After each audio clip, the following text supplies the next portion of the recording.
Gaming NBS episode 287. Being recorded Monday, March 30th, 2020, goddammit!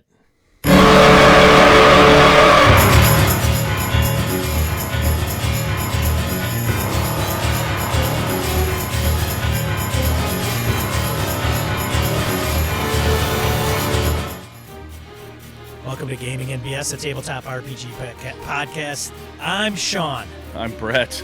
I'm the one who has your shit together, I think. How you doing, folks? Glad to have everybody here. Lordy, Sean. So you started a new job. How's the new job? Good? Yeah, it's doing just hunky-dory. Cool. Good.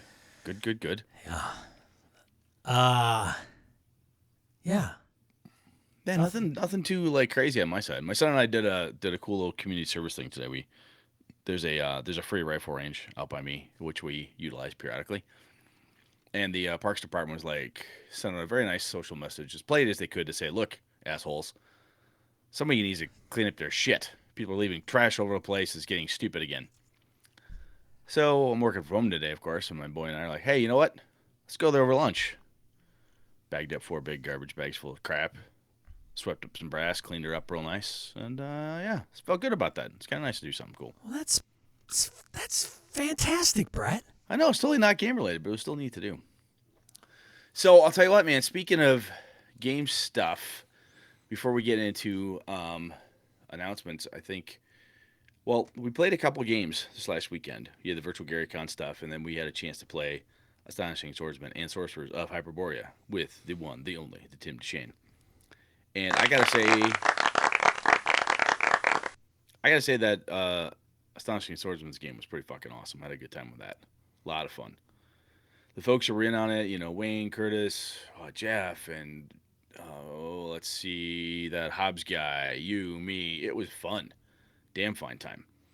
And I said this on my Twitter posts and other social media spaces, but I think Tim did a great job. I've read enough of the setting, as I said, excuse me, when we had Tim on the show.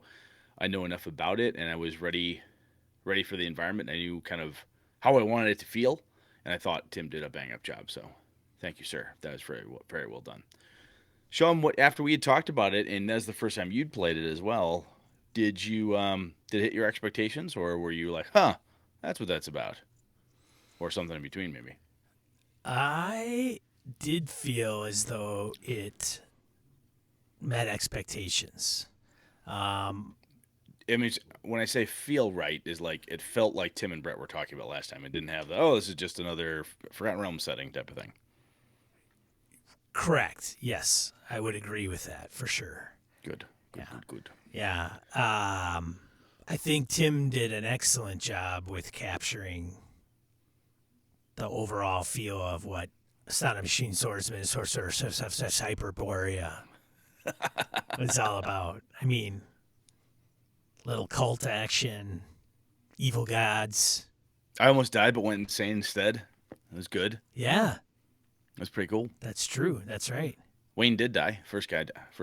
He's the only one who did die.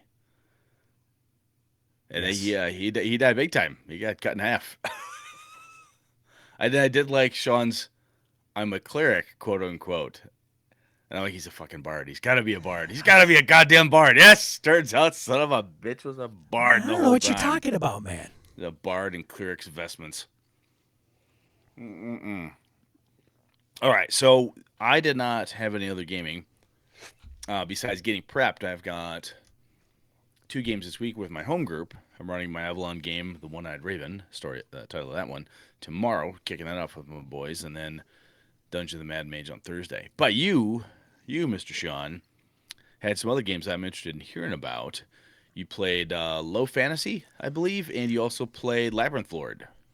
It all started on Thursday when Thursday? Could have been. Who knows? It's a blur. When I played Delta Green. Yeah, that's right. Yeah, man. How'd you like it? I liked it. It was good. Forrest tied it into actual the end of the mission. He turned it into, or tied it to an actual event that occurred. Nice. Yeah, and then of course we got to narrate the end of our kind of arc, like what our characters went on to do, Oh, at cool. least Very the cool. survivors. And so because we blew up a large portion of Central America, creating an earthquake, Oops. of course some were guilt ridden and found themselves Feeling guilty. and then subsequently going down maybe not such a good path. Where my character, he went on to continue service in the military, eventually become a poster child for the Republican Party, and then an actual candidate for Senate. Oh, Yeah, the interesting. U.S. Senate. Yeah, and he, through some of the wheelings and dealings, he had kept in touch with some of those old guys from that mission, and Back in the day. they were part of they were like donating money to causes, and so I would help do that kind Okay. of on the sly. But yeah. So let me ask you this. Now that you played it, I had a feeling that after you played this, you might say, oh, I should have been running Delta Green with Doc and the guys. The reason I say that is because those guys like Shadowrun, and this has a more Shadowrun type feel, in my opinion, where you've got a mission, a thing to do, Black Ops type of deal. At least it can. So do you think that would go over better than Masks with that group?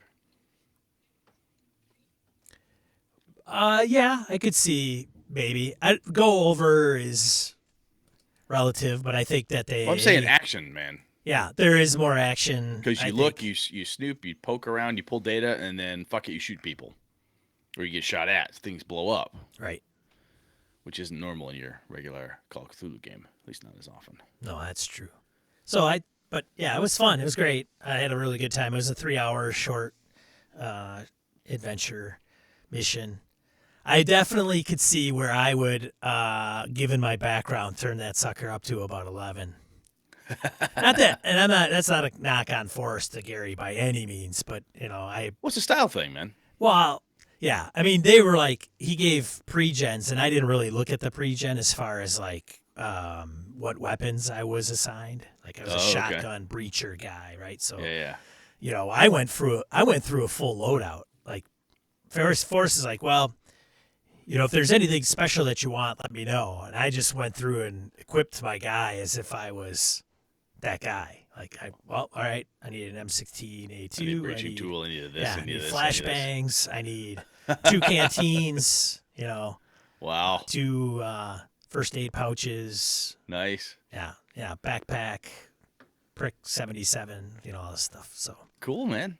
Yeah, it was fun. But what'd you do? Oh, sorry, go. No, I was going to say that, but going into what you were getting at, then Saturday morning, 8 a.m., played in Jason Hobbs's game, Whitestone Tower. Was that the low fantasy? Hold on a second. I got an echo coming. Shoot. It is. Okay. So we talked a little bit about low fantasy as a pre-game bullshittery for the Astonishing Swordsman's game that Tim ran. And I remember hearing about it before going, that seems interesting. It seems like it might be a Brett jam, and I never got into it. So I think Wayne Humfleet, Mr. Lumberunner, is going to hook me up with his copy of the rules that I can borrow off of him and read. So that's kind of very nice of him. Not kind of, it is very nice of him. However, Hobbs said on the show, and then afterwards, he's like, man, I love that game. I said, okay, cool. But I want to know what you thought about it. And because when I hear about it and I read it, I'll read about it. That's kind of like I said with Astonishing Swordsman. You're like, oh, I have a vision in my head. You may not know all the mechanics and the rules or whatnot behind low fantasy, but what was your impression? Did it feel as advertised, right? Like the outside of the tin says, low magic, gritty realism type of thing. And you look inside and go, hey, yeah, look at that. Doesn't have many marshmallows at all. Or what'd you think? For Hobbs's game, it was good. Well, I'm not talking about how good the game was. It's Hobbs. He runs a good game. Yeah. I'm talking about the game itself. Like, did you like it? Did you have fun with the low fantasy setup? I did. And the thing is with the game itself, because it was in Roll20 and the player character sheets were really well done, there wasn't a ton of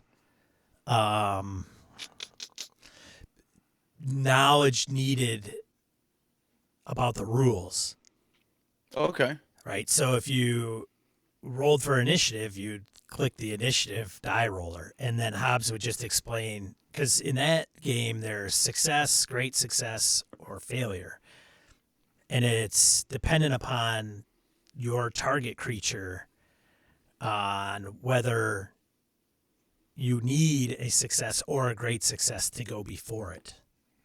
Okay. Right. So I didn't need to know what that meant. I didn't need it. I would just click a button, right? Where in the rules it would say, well, you have a target number. This target number is on your character sheet. It's derived from this. And when you roll it and you go above it, it's a success. If you go above it by this much, it's a great success. So literally it would just be like, it would tell me the numbers, but I wouldn't even look at it. It would just, I would look at the end result. Got it. Okay. But did you like the mechanics overall as far as fun? Did it feel low fantasy to you, or did it feel like it was just D&D with less rules or different rules? What'd you think that way?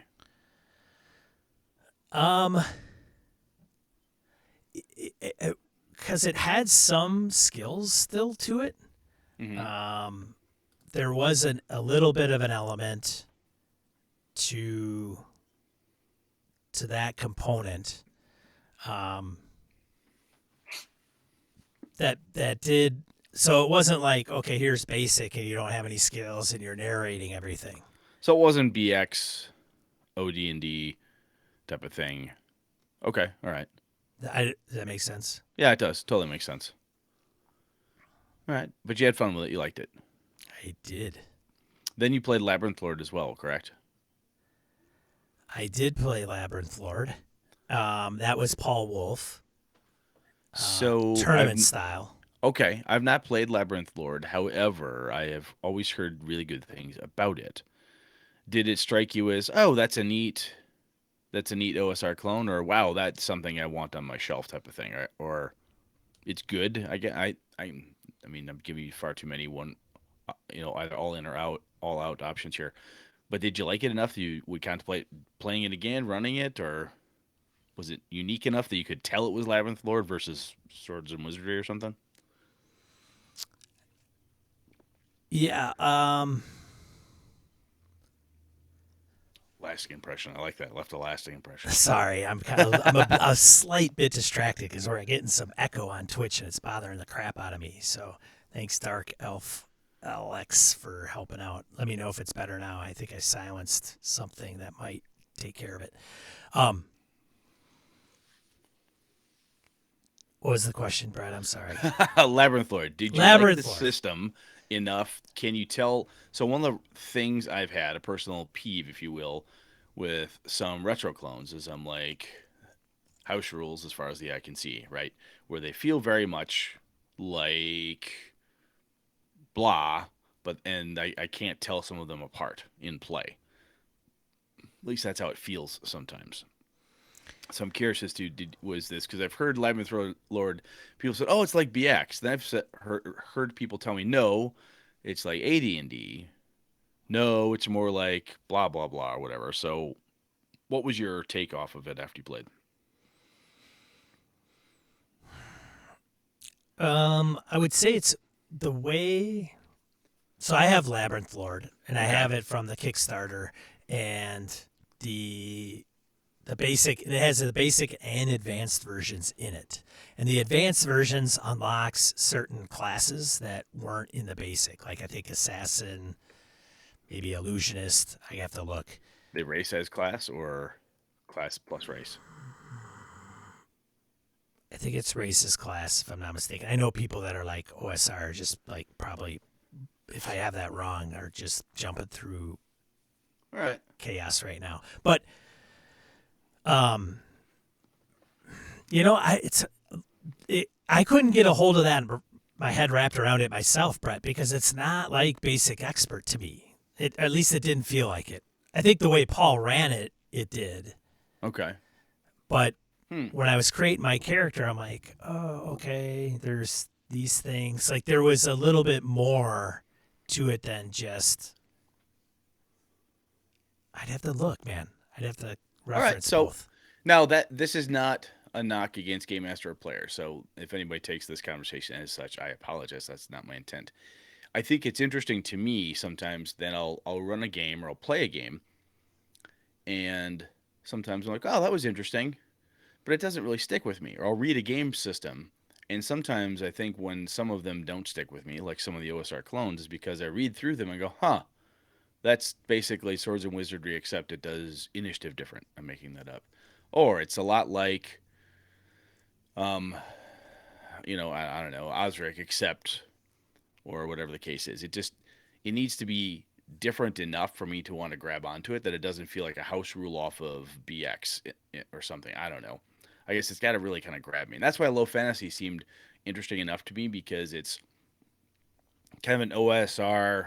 It reminds me a little bit of what I've been reading of kind of how DCC slaps the OSR chassis on a fairly newish game system, mechanic wise. And I think low fantasy seems to do a similar piece. It's taking the feeling and whatnot, but still putting that onto a newer game system chassis. So anyway, all right, cool. I'll have to find me a copy of Labyrinth Lord, read it, and see what I think about it. If nothing else, maybe pick up the PDF because I know they're relatively cheap and scope one of those out. Okay, cool. Cool. It was fun. We didn't do very well in the tournament, but Eh. what are you gonna do? And honestly, I didn't know it was a tournament until you just told me today. So sometimes tournament play to me, at least in my brief experiences with tournament modules and such, that's not always the best way to find out if you like a system. Because sometimes there's tournaments can have constraints or strangeness about it that aren't quite the same as a regular game you'd play with your friends. So Yeah. interesting. Okay, cool. Don't want to beat that one to death too long. Is the survey done?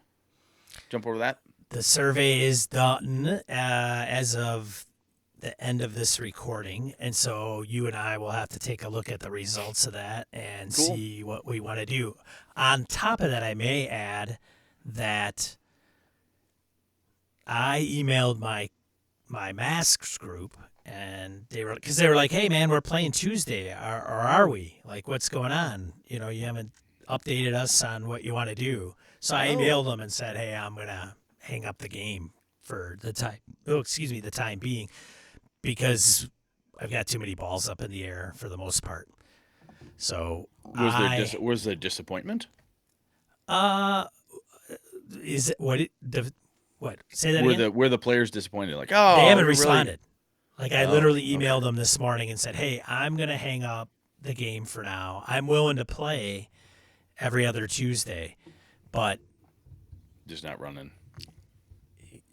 I don't have the time to dedicate to it because I do want to get games off for Patreons Nope. Yep. I hear you. or patrons, I should say. Mm-hmm. And what that looks like, and then what and everything else that I got going on, which isn't a ton, but Dude, shit adds up, man. It does. Does yeah. not take much. Well, and it wouldn't take much to just fire up Zoom and go, "Okay, we're gonna play. Ready? Okay," and then just, all right. Last time we left off, you're in New York City and you're dealing with this. So Yeah, but also if you're kind of like meh on the game yourself right now, what's the point of pushing it? yeah, And it's kind of what you sound like you were last time. So, a little bit. all right. So having said I that, don't mean to analyze you there, brother. I'm sorry. yeah. But having said that, I think what's going to happen is Brett and I are going to come together, figure out what we want to do and how we want to run games. Mm-hmm. We'll run them online, obviously. And then whether we're doing one-shots, mini campaigns, West Marches style, Yeah, because that'll eat up time. points of light type, we'll see. Gotcha. Okay, cool, man. All right, so survey's done. That's enough of that bullshittery. Let's go on to random encounter. Yeah, That lets random us move in. encounter. Random encounter segment of the show where we handle emails, voicemails, and comments from social media. You want to read this one, Sean? You seem down. Maybe this will pick you up. You All seem a right, little bummed out, man. Saul comments referencing a few previous episodes. So he writes, so I live in San Jose and I'm under a shelter-in-place order. Woohoo! More computer games and online RPGs, but I'm a grocery clerk, so I get to go to work. First of all, everybody out there, be safe. You included, Saul. Absolutely, man. And I'll tell you what, that I hope people are treating you well. I hear some horror stories about people treating folks in your line of work quite shittily, and may a pox land upon anyone who does that to thee, sir. Yeah. Carry on, Sean. I haven't written to you guys in a while, so I have a few short comments on a few previous episodes. Books, articles about RPGing that I have read. I really only bought one, and that was Never Unprepared, which I thought was really good. It had some great ideas of cutting down your prep and focusing your time on what is really needed. Other than that, I come from the Brett side of GMing. From the seat of my pants, I used to prep like crazy, but now I just come up with cool problems and have the PCs figure out a solution. That makes sense. I like it. Yeah. Kickstarters, well, I don't think I do very many, but my wife, Jolene, always laments my Kickstarters. I like physical books. I like RPGs that I find interesting. I like something that I don't already have in my according to my wife, vast RPG collection. I have kickstarted Avalon by your bud Brett, Ah, sweet. Thanks, man. Paladin, Aquilare, Conan, RPG Zine, John Carter of Mars. I've been extremely lucky that I have gotten everything I pledged for. Pretty cool. The practice episode, so referencing the practice episode, let's see, he says, well, I probably have over 10,000 hours of RPG playing, but I have been playing since 1978 and haven't really ever stopped. I don't think you need 10,000 hours to be a good RPG player or a game master. What you need is to get rid of all the adult inhibitions.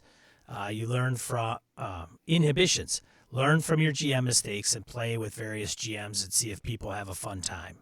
See what and how the GM facilitates that fun time. Audio. So he goes to the audio episode. I've always wanted to do audio, but only every once in a while have I done something online, but nothing more than background music. One of my friends ran a con game where he had a person just help with the audio, a dedicated audio dude. It was amazing, but most of us don't have that audio dude in your back pocket. Innovations in the RPG industry. Wow, this one blew my mind, Sean. I think we gamers have not been all that imaginative in this area of gaming. I'm happy just to get a PDF with bookmarks. I think the best one I ever had was Nova Praxis, but I still get PDFs that don't even do simple bookmarks. I really like your ideas, and somebody, sadly not me, should work on some of your ideas. I thought they were quite brilliant. Anyway, BNS, stay safe, stay healthy, and see you on the other side of the COVID-19 crisis. Saul. Thanks, man. I appreciate you still Saul. listening and taking the time to write, man. That is awesome. Good input, too. Okay, let's see who we got next. Bruce comments on innovation in RPG delivery. This one is a really interesting subject. Now, I'm not a developer of any kind and have only a layman's understanding of most of the tech, but I can see all kinds of challenges and only a relatively small audience for a new, potentially online, publishing format for RPGs. I'd love to see it happen, though. Just imagine you can get that perfect solution together that allows publishers to combine text, images, video, hyperlinks, maps, layered maps compatible with a wide range of virtual tabletop systems, tokens for the same, sound effects, and music. How would you market it? Do you keep it for your own RPG product, assuming you're a publisher? That'd be narrow-minded and likely to more fragmented market space. Would you license it out to other publishers for a fee? Maybe, but bear in mind that many RPG publishers are tiny do-it-yourself operations. Would you make it freely available in the hopes of becoming the new format and effectively replacing PDF or other ebooks? Awesome, but then you have to swallow a pretty hefty development cost. It's a great idea, but I suspect the cost developing the perfect solution may mean we're stuck with PDFs for a while yet. Incidentally, Purple Sorcerer's DCC modules are really great in PDF. Most come with an appendix that contains stuff intended for printing, paper minis, maps, often with and without battle grids, and handouts, but it's also relatively easy to grab images and use them to make tokens and maps for online play. Bruce. I think one of the things that I'm noticing coming out of this, and we said it ourselves, and Bruce saying it here just underscores it for me, is this shit's expensive to make, and I get it. And every time I hear the phrase the RPG industry, I chuckle because it's a hobby. It's a hobby industry. It's not an industry like manufacturing computers or an industry like, making women's clothing or making furniture or making electronic equipment or something. It's not the car industry and so on. It's a very niche piece. And I'm certain that other components of the publishing, of the book publishing and so forth out there are probably passing our hobby by. But because it's a hobby industry, and as Bruce points out, do it yourself operations, that's not easy to foot those bills or put that time in, because it's a part-time thing that people do. So I get that, and that totally makes sense, Bruce, what you're saying. So I'm buying what you're selling there. Yeah. Good stuff to hear from Bruce from across the pond. He ran a butt ton of games this past weekend. Oh my God, did he ever? Yeah. A lot of virtual GaryCon stuff going on for Bruce, which is cool. Great stuff. All right. You ready? I'm ready. Let's get into the main topic, shall we? Yeah. Lighten up, too.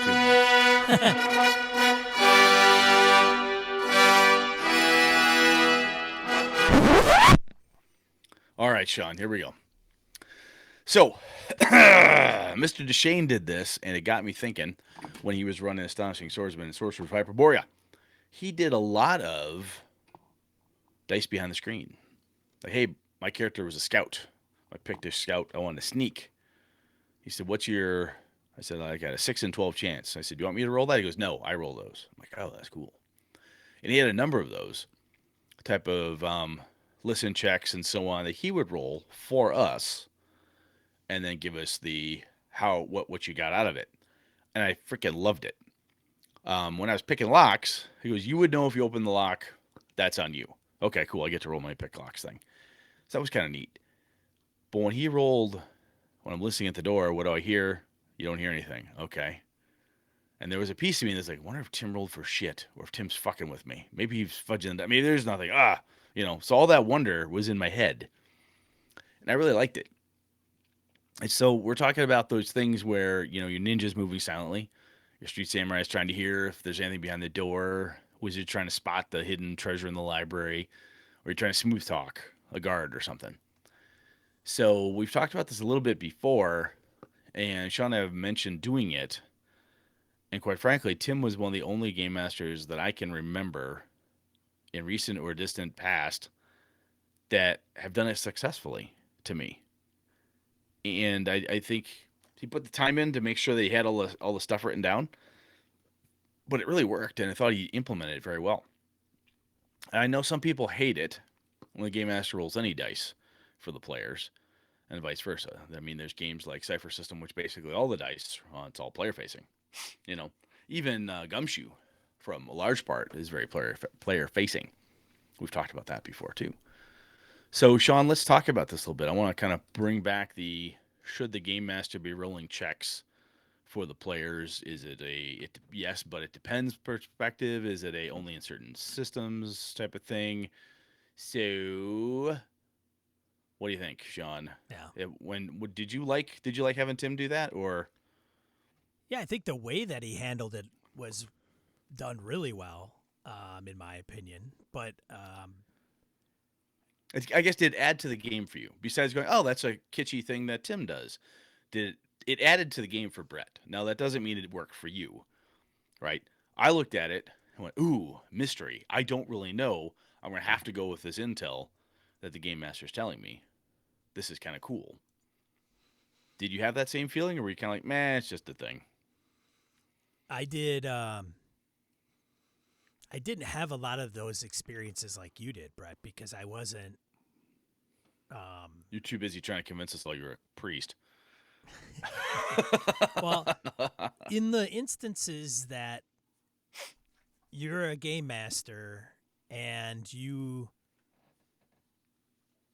are determining who makes the roll of the dice, like Tim, obviously, I think many game masters or dungeon masters that have been doing it a little while have their own system of doing things. So when they Oh yeah. say, if somebody's going to search, it's always going to be me or it's always going to be them, depending, or they're going to have conditions around or the criteria around how they make that decision on the fly. Okay. So with Tim, he's probably got his nail down and he rolls that way. I didn't have anything where if I had to make a check, it would warrant me not knowing the result as a player character. So even looking, okay, then, so you didn't have that exact experience as I did because it was happening to my scout. Did you enjoy the fact that I wasn't like, hey, the interaction that Tim and I were having was cool to you? Did you think, hey, that's cool that Brett doesn't roll that die? Oh yeah, I liked how it flowed for sure, and I do Okay. like the fact that Brett would not know whether he succeeded or not, and he could play accordingly, I guess. Mm-hmm. So Yeah. yeah, I think to me it's interesting because when you talk about on the one hand, we'll say, hey, this is cool. Because in this particular instance, I'm listening at the door, right? Thief's there, press the ear to the door. Tim rolls the dice. Do I win? Do I not? Do I succeed? What do I hear? He tells me I hear noise or I don't, what type of noise, how, and all that good stuff. And keeping some of that hidden encouraged me as a player to play differently. And actually, for me, it helped me play what I think was better for Brett anyway, is that at a harder time having to take knowledge, meta knowledge, and transfer it into confidence. And by that I mean if I would have failed, I rolled a 12. Fuck. Well, I guess there's nothing behind this door. Do. You know, that's kind of how I grew up in the gaming sphere. Is that if you rolled to do a thing and you failed, yeah, I know I'm supposed to play like I don't know, so I'm gonna walk in with a finger at my nose. Do. Oh my gosh, where'd these orcs come from? Oh, never heard a thing. Too much noise to hear anything. Ha ha ha. It took that kind of bad joke out of my mind, and I had to, for me anyway, it really facilitated Brett as player being more in the moment as my character and trying to figure out what I'm going to do. What do I do if I hear nothing? Well, I started playing the guy is fairly cautious. I'm like, he's cautious, so he's not the kind that's going to kick the door in regardless. But I will open the door and go into the room. I didn't bother to warn the rest of the party, like, hey, I didn't hear anything, but get ready just in case, type of deal, right? So for me, it encouraged me to play different slash better than if I would have rolled the dice, failed the fucking thing, and I know me, I would have made some stupid meta joke and then tried to get back into character and pretend like I didn't know any better, right? And this way, I really didn't know any better. And I liked that. I thought that was it was a cool piece. And I do know with some of my some players I've had over the years, even some of the guys in my group, some depending on like if your dice are bad, sometimes you kind of give up. Like look, whatever. I don't know. I don't hear anything. Of course I don't. Look at this. My dice fucking suck. It can be a downer. And again, it has this meta impact to the player and how they're reacting and acting. Do you follow what I'm saying, Sean? yeah, Does that make sense? it does, and there's a good point Hobbs puts up that mentions like it works well with skill checks because it doesn't. It prevents multiple players from saying, "Oh, I'll try the same thing," right? Because they don't know whether you've passed or failed. So it Yeah, there's no does skill dog piling. Why are right. 10 people going to listen at this fucking door? That's just stupid. Skill dog piling. Yeah. That's hilarious, man. Yeah, yeah. Write that down. Skill Actually, I dog stole Matt piling. Colville used it and I have Oh, used it before. I see. So it's not just a breath thing. Other people have used it. I gotcha. I actually got it from I can't remember who in my group said it ages back. Stop fucking dog piling. I'm like, what? What? Oh, wow, that's what you mean. Okay. But that's a good point. Like I never even thought of it because I think by saying, "Oh, well, Roll. Oh, I got a 4. I'll It search too. it automatically. It's like it just triggers something in everybody's brain. Oh, I try. Okay. Yeah. Where Like a search check, right? I yeah rolled a 4. Fuck it, I'll try. I can try. I got to search. I rolled a 20. What yeah do I search? yeah, and it's not. It's so weird that it's like conscious or subconscious that happens because when when it occurred with you, I mean, nobody. I don't know if everybody had the quote unquote ability to do it or the skill to do it, but it didn't occur to anybody that nobody jumped out of their seat to go, oh, hey, well, I'll try because they don't know. You might have succeeded, Yeah, no, we so had why people you try search. it? We had people searching rooms and poking around and trying different things, and everybody got to try the thing, and the rest of us just assumed if the other person didn't find anything, there was nothing to be found. we we didn't sit there and go, well, I don't know if Curtis is really searching. Step aside, Takahashi. I'm searching this room now. No one did that, you know.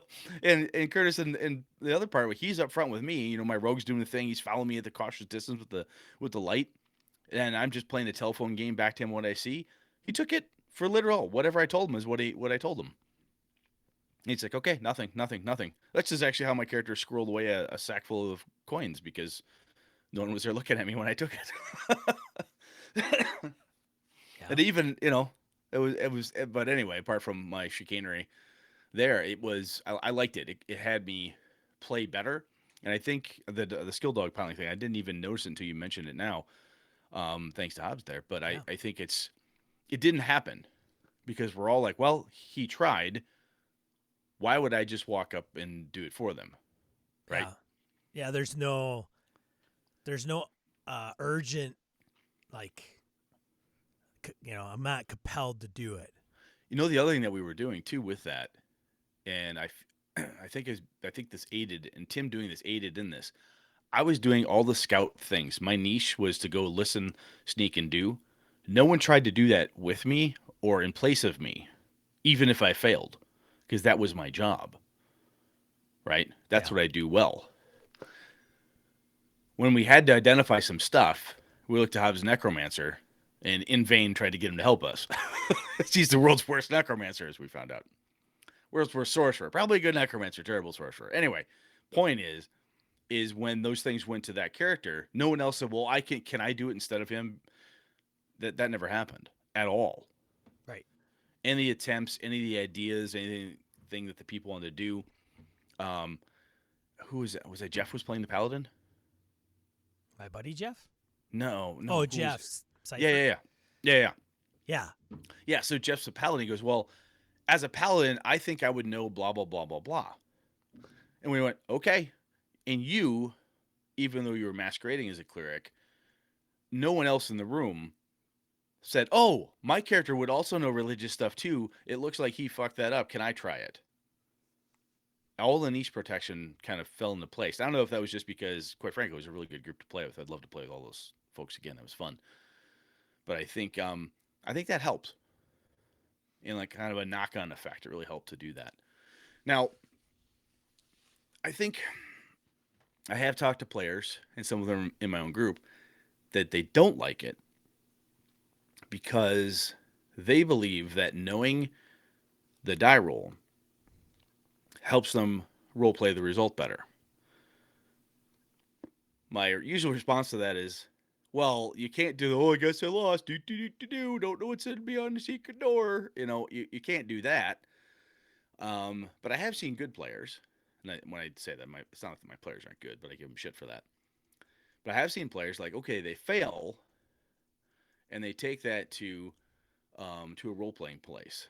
And sometimes, quite frankly, I've seen it fall very comedically, where people are like, well, I must have earwax problems, or I was listening to the wrong door, or God damn, you guys are just so fucking loud. Stupid fighter, if you wouldn't be clanking that armor, I could have heard the goblins behind this door. Next time, sit fucking still.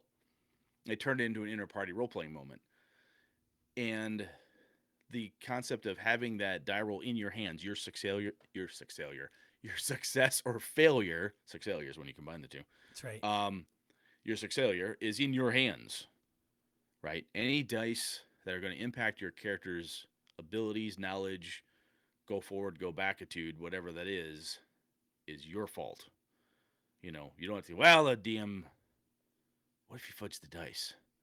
What if he's lying? Right? You don't have to worry about any of that. And if you're rolling everything in the open, the game master rolls all the dice in the open. I mean, all the dice in the open. You're rolling everything in the open. Doesn't matter who fucking rolls it at that point, because if we were not using an online die roller for that one, but if everything we did was all dice in the open, Tim rolling for us doesn't matter because there's nothing secret about it anymore. You know what I mean? Yeah. So, have you heard those arguments for it before, Sean? Like, hey, no, I want to do this because of those things. Like, I feel like it's an agency thing. I want to be a master of my own dice destiny. Helps me role play. I don't trust the DM in some cases. I don't see too many people at games that get hung up on a lot of that stuff, really. There's usually maybe one person, but that one person is usually a pain in the ass no matter what. They're gonna get hung up on whatever, no matter. They're It doesn't purposely matter. at the table just to kind of screw with you throughout the day. I'm waiting for something in this game to irk me. That irks me this evening. Bring And- me that thing. I and I shall think- gripe about it. And I think that same person or that type of person may not do it with a table full of strangers. Like if Oh. so I have a friend of mine that I've known for a long time, and I know that what we're laying out here, and would you have a player that would get hung up on that stuff? He would. And he wouldn't do it because, well, wait a minute, I think I should be rolling that, not you. I think it might be part of that. And then there's also a part of, well, I'm just going to kind of screw around at the table and push people's buttons. Yeah, there are people like that. And so he does that. I think sometimes he believes he's being just, wait a minute, I truly believe that's my role. I should be doing that role. Why are you doing that role? I Yeah. should be doing that role. Come on, man. Come on, man. Hey, man. Yeah. And then it's like, all right, fine, go ahead. Like, I'm not going to sit here and argue about it for 10 minutes. Then fine. It's not worth it. I'm not going to die on that hill. Yeah, that's that. So, I think we can say this flat right now is that there's some systems where this doesn't make any sense. If all the dice are in the player's hands, guess what? Right? I either have GM intrusions or something else. I mean, Yeah. there are some systems where this discussion doesn't make a fucking bit of sense at all. No. Right? And that's fine. I also think that there are some settings where sometimes we don't always think about this because we tend to, at least in my space, I tend to think about this as a D&D or that fantasy setting when I look and search like a thief checking for stuff. And I tried to say it at the beginning, even in Shadowrun, your Street Samurai is trying to figure something out, trying to hear a noise down the alleyway. That's just as ripe for Game Master rolls dice as thief trying to hear noise. Or, you're trying to smooth talk the police officer as the same thing as smooth talking the city guard or the bartender or whatever the case is.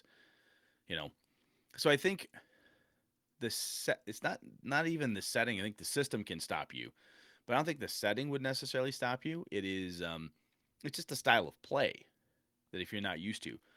And I tell you, the thing that usually slows me down, and this is where I didn't have a chance. I made myself a note at the end of the game. I want to ask him how he keeps up on it.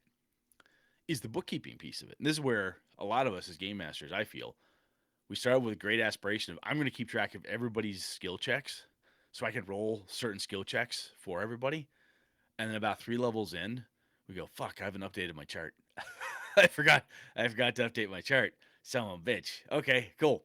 Now, in these days of online character sheets and so forth, if I was rolling Roll20, I can see everybody's character sheet as game master, so I can just look it up myself. I could roll the die on my table or something privately if I really want to keep it secret.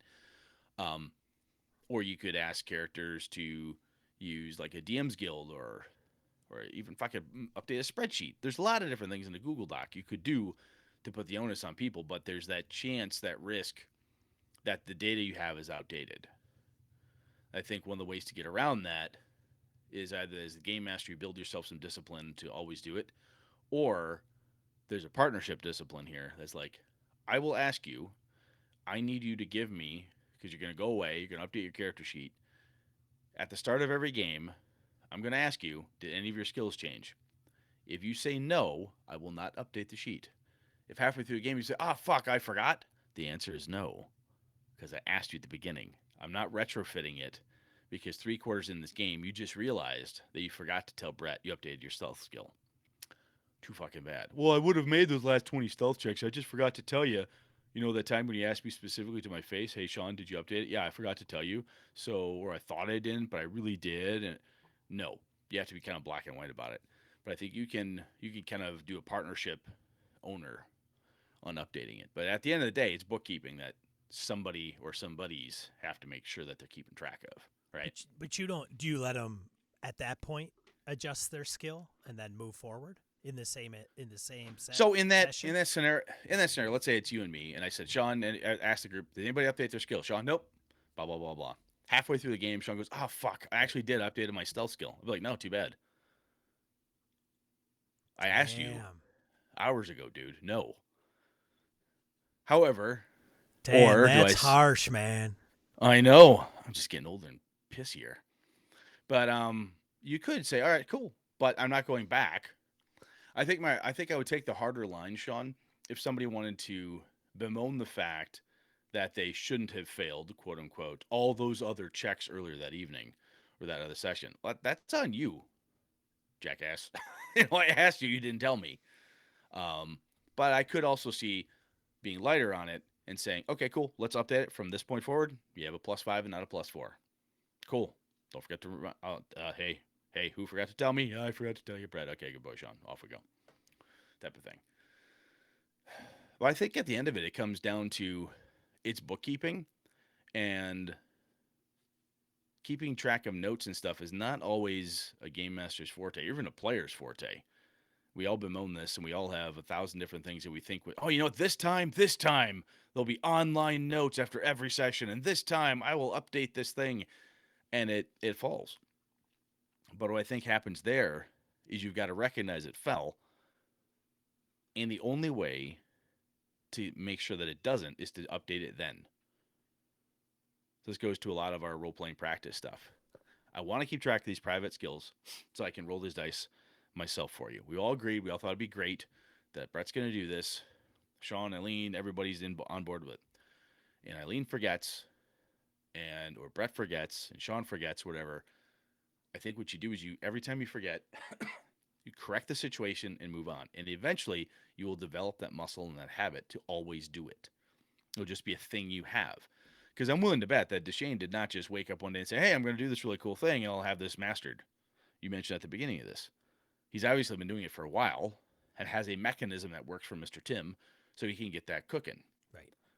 And what he's doing, I want to find out. So I'm going to ask him. And Tim, if when you hear this, if you could reply to us, that'd be great. That we don't have to bug you privately. We can share it. I may look at what Tim does and go, I don't know if that'd work for me. However, I'm going to try it and then modify it as I go. But if it's something that you really want to get, it's kind of like when we talked about audio and other things, you got to try it. It's going to fucking fail at some point. You're going to try to say, God damn, I forgot to update X. All right, let's just stop the fight and get everybody's stuff updated good. Okay, sorry, back to it. Off we go. Yeah, we're not winning Oscars here. There's no Emmy Awards up for anything, and we're not losing money. It's just time.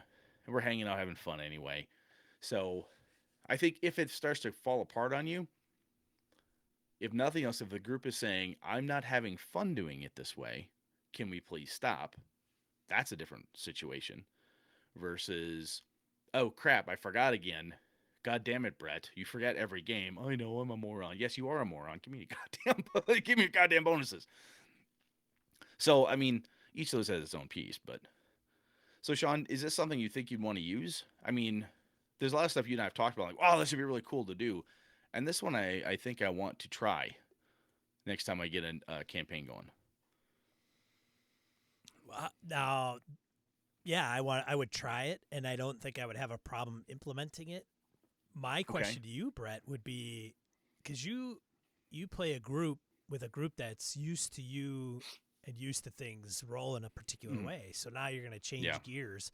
Now, unless you're starting a new game, like, hey, we're going to try low fantasy. We're going to try ASSH. You know, we haven't played that before. And then from that point forward, you decided like this is the way it's going to roll. Ooh, I Everybody's, like that. you know what I'm Yeah. saying? Like No, I like what you're if you saying. I did it like in it. a game you're currently running, are those guys going to say, "Hey, wait, hold on a second. Like Yeah, we did it before honestly, this way, now you're changing it and it's the third session in this campaign?" yeah, it's not. It shouldn't be a big deal. But the other Sure. thing I like about what you're saying is that for me, it would be Astonishing Swordsman. I want to run it. So if I brought it to bear there, brand new game, brand new setting, we've not played in that before. It could be a great opportunity to try it. It's not the mechanics aren't that different than first or second edition AD&D. It's not hard. You played it. It's easy enough. But it'd be a great opportunity for me to implement something different and then say, hey, you know that thing we did with Astonishing Swordsman? I want to do that when I run Cthulhu, or I want to do that when I run Pathfinder, or when I run 5e. And people are, yeah, sure, why not? Yeah, that was cool. Yeah, let's do that. I think this might be a case of a really good thing to throw into the next new game or the game you haven't run in a long time. System wise, I'm talking game system here. Just because it's not for, oh, I forgot we're doing it different now. Right. No, it's new. It's totally new. Right. There's no we just played 5e. Now we're done with that. Now we're out of the abyss and you're telling me we're doing that different because why again? It's weird to change gears in the middle of a game that you've been running for a month, 2 months, or 3 or 4 sessions. Oh, yeah. I kind of like this new thing. I don't want to do it the way we've been doing it the last, I don't know, 20 hours of play. My So I buddy hope you Alpha has guys are tried all to do good with that, right? Like, my buddy Alpha has tried to do that a couple times in 5e as we were kind of kicking the tires on it. Oh, I want to try this. We're like, dude. I think the last thing he did, I said, that really? How many more hours of this we got? He said, well, I think you're almost done. I said, let's do this next time. He's like, okay, good point. I'm like, dude, we just figured out all the other crap you wanted to modify, and I think we would have been dead 6 sessions ago if we'd have implemented all these rules at once at the beginning. But yeah, not only in the middle of a campaign, but even in the middle of same system, same system, same system. right. You know, if you've been Call of Cthulhu in for a long time, and then you jump back to D&D, yeah, everybody knows D&D and your crew. You've all played it before. But like, hey, I want to do something different. I got a cool idea to try to make this D&D thing a little bit different. Let's try this. Or you've been D&D in the hell out of it, and then you jump over to a D6 Star Wars game or something else with skill systems, and even games that don't have skill systems. Your BXs and such, where a lot of things I was reading one of the old Frank Menster boxes books, and it was talking about, hey, a skill check, in the 3 to 18 skill range. If you have a 16, roll a d20, 16 or less, and you succeed. Well, that's a matter of keep track of everybody's stats. In a game like that, quite frankly, the stats don't change all that much, unless you get a magical item like Gauntlets of Overpower or something. But I think this is a pretty cool idea.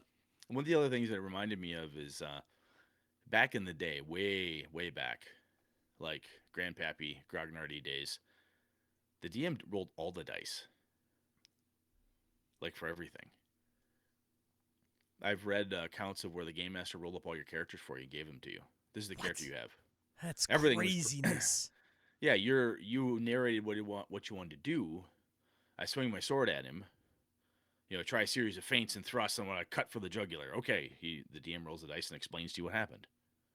Okay, but a lot of time, I mean, that's how I know some people played. I've met some of those folks. I also know some other folks that when I mentioned it to them, they're like, huh, I was gaming at that time, but we all rolled our own dice Mm. because it was just, And I'm like, really? You all rolled your own dice? Well, I said, well, we all rolled the only two sets of dice we had. We passed them around the table, but not everybody had dice. The first guy to get a 20-sider passed it around the table type of thing because ages and ages back, we didn't have a plethora of polyhedrals at our disposal. But it's interesting to see how it kind of changes. And then you take a game like Cypher System where or Gumshoe and other very player-facing pieces where I push all the dice and all that dice agency, the randomizer agency, if you will, onto the players. It's a different way to go. And this is where I can see some people saying, I don't want to take that randomizer agency away from me. I want to hang on to that. I don't want to give that to the game master. And I think this is the piece when if you haven't tried it before, this is a very simple don't knock it till you tried it. Maybe you do like broccoli, give it a shot. And maybe you find out it tastes like crap and you don't want it, but at least give it a go. And if you have done it and you've had a really bad experience with it, my advice would be all my experiences in the past personally have been somebody failed at the bookkeeping. We just said, fuck it and moved on. It's, if you've had a bad experience before, how long ago is that? Are those same people still playing? Do you really want to try it? Give it another go type of deal. But do you think you'd ever do this, Sean? Oh, yeah. Yeah. I think so. Do you have plans to do this, Sean? Or are you just saying that to make me feel better? No. I mean, I think with the next game or whatever it is that I run, that I would look at things a little more clearer and see. So this is something sense.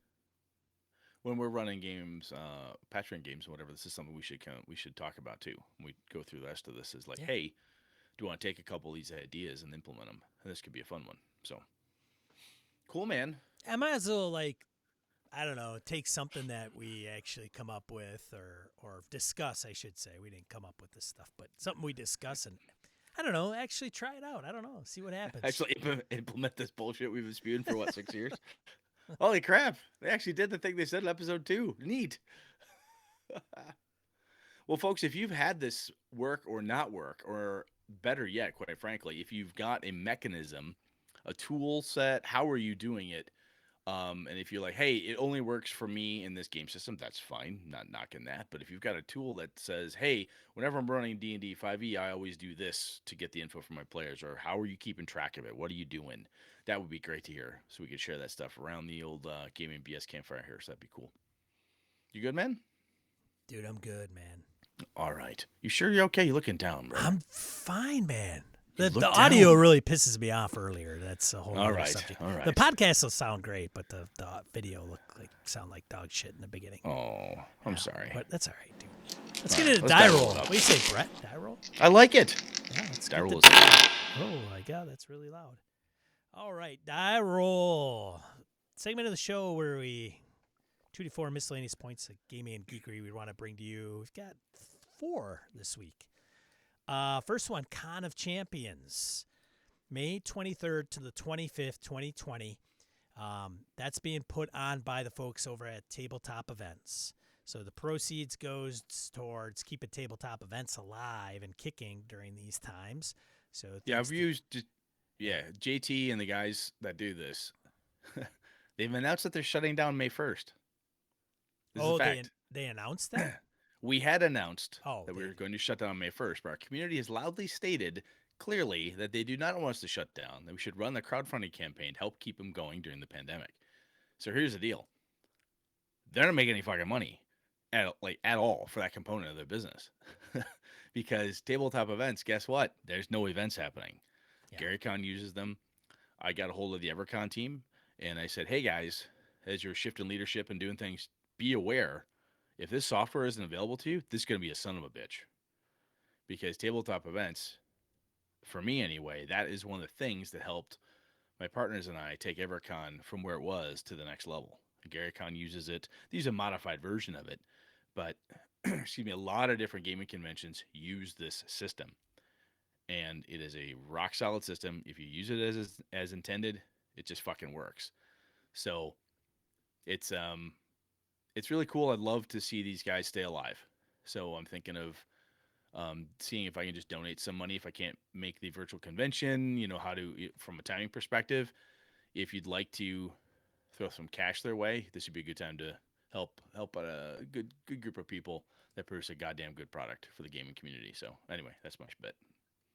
Yeah, it's got some really cool features in it. So that's good, robust. So check that out. They also have a list of things that if you support them, they're not doing a Kickstarter because they have the people, they have the audience to blast this out to, because it's everybody that's ever registered for a game through their platform, and they just don't want to give Kickstarter 5% for something that they don't need to. So I think they've got a list of stuff that you can actually. I think if you contribute so much, I don't know, you get a date with Brad or something. I don't know. It's goofy. Oh, jeez, nobody wants that. Nah. Let's see what else. Next one, The Halls of Arden Vul. It's a mega dungeon published by Expeditious Retreat. It's authored by Richard Barton, Chris Shorb's friend. This thing is no joke, ladies and gentlemen. You can find it on DriveThru. We'll have a link to it. It is not cheap, but it's also very large. 2,162 encounter descriptions, 14 NPC factions, 10 massive levels, 15 extensive sub-levels, 7 dangerous exterior locations, 149 new monsters. This thing's a beast. So Wow. Yeah, a full NPC appendix with 10 competing parties at 3 levels of power, over 140 original pieces of art, including 28 full-page illustrations. So definitely a lot of production behind it. We'll have a link also to the maps on DriveThru, which is pay what you want for those. And then there's also a link to a blog entry where somebody actually interviewed Richard about the product, so you can find out more about it. So it looks pretty cool for sure. Very nice. Yeah, it's big. And then another one, Rollgate. Have you heard of Rollgate before, Brett? I have not. What is Rollgate, man? It's an online, in-character, out-of-character chat tool. So I thought it's nothing crazy robust, but, if you haven't heard of it, some folks in the forums were talking about it. I had never heard of it before, so I figured I'd throw it out there. So I think, it's like a play-by-post is what Hobbs puts out there, which is neat. Yeah, so another resource for everybody to take a look at. And then the last one, MapKeeper, which is a map tool Tim DeShane used for our ASSH online game this past Saturday, which we'll have a video up on YouTube. I'll probably put a link to that so you're wondering what I'm talking about. We used Zoom to stream to Twitch and to communicate with everybody. But Tim had this cool tool where it's literally you upload a map as a picture, and then you take your finger across your tablet and just... It's Fog of War. It basically blacks the map out, and then you just erase what pieces you want to show the party. It's awesome. It's iOS only. My buddy, I found it a while back, shared with Alpha and my game group, and that's what we use when we're in-person gaming. So it's pretty damn cool. And the nice thing about it is it's any map. It doesn't have to be scaled, blah, blah, blah. It's any map, any picture. And then you want to slap it on there and scrub away the black and show everybody what it is a character sees. It's pretty cool. Yeah, it allows you to scroll, around the map. So, yeah. And then there's, announcing Cyclops Con, I think. Oh, that's right. Goodman Games. We'll put that in there. Thanks, Hobbs. Goodman Games is announcing Cyclops Con. Oh, that's right. I saw that. Yeah, and that's going to be April 17th to the 19th. And it's an entirely online con, so everybody in the world can participate. They need to support all Goodman Games product lines, DCC, DCC Lankmar, MCC, which is Mutant Crawl Classics, Metamorphosis Alpha, as well as 5E. So we'll see about that. Cyclops Con, check that out as well. We'll have a link in the show notes for that one. Thanks, Hobbs. But otherwise, I think that's it, Brett. Cool, man. Yeah. I think we're good. What are we talking about next week, I'm not sure yet. I was going to get my kids on the mics tonight, but I had this other thing to talk about, and then the kids have been super busy running around like little munchkins that they are. So I might grab AJ and Lana and get them on so we can talk about gaming and kid stuff and what they like about it and all that good crap. Yeah, I have to figure out how to do that. Yeah, I mean, I've got another mic here, like the one I've got, this AT, that you'd lent me. So I have that, so I could have them kind of lean in, swap back and forth, but they won't have very good mic discipline. So I'm trying to figure out if I just grab one of them at a time or I get one of them with a earbuds and a throat mic. I don't know. Not necessarily the nicest way to go, but we'll figure something out. Yeah, we'll if I can pull it off. Right. If not, we shall see. I've got a couple different ideas brewing. I will throw a few things at you, Sean. Yeah, sounds good. Thanks, everybody that's tuned in via Discord as well as Twitch. You can catch us at gamingandbs.com/Twitch if you want to see us. We don't have like a steady, hey, we're doing it Mondays at 7. Brett and I kind of roll free flowing at the moment until we pin down and schedules start to kind of solidify. Calm down a bit. Yeah, yes. Calm down a bit. But otherwise, I'm Sean. And I'm Brett. Good night and good game and all.